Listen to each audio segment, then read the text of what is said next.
একটা মানুষের সাথে দীর্ঘস্থায়ী সম্পর্কে যাওয়ার আগে ওই মানুষটা আমাদের জন্য কতটা ঠিকঠাক এটা জানাটা খুব দরকার। তো কিভাবে জানা যেতে পারে? একটা সহজ উপায়, সেটা হলো আপনি ওই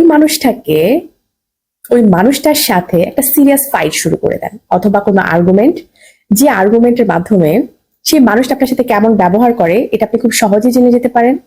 একটা সিরিয়াস ফাইট এবং আর্গুমেন্ট এটা একটা সম্পর্কের খুবই দরকারি একটা বিষয়, এবং এটা প্রত্যেকটা সম্পর্কেই ঘটে থাকে। সুতরাং কোনো মানুষকে চেনার আগে ওই সময়টা পার করে আসেন যে সময়টা খুব সিরিয়াস।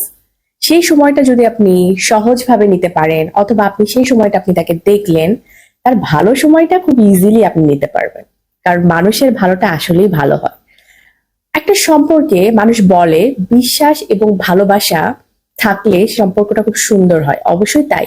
কিন্তু আমার কাছে মনে হয় একটা সম্পর্কে যদি সম্মানটা থাকে তাহলে সেই সম্পর্কটা আসলে চমৎকার হয়, এবং এই সম্পর্কে অন্য আর যাই ঘটুক না কেন সারাটা জীবন এটাকে চালিয়ে নেওয়া যায়। সুতরাং কোনো সম্পর্কে যাওয়ার আগে ভেবে চিনতে তারপর ডিসিশন নিন।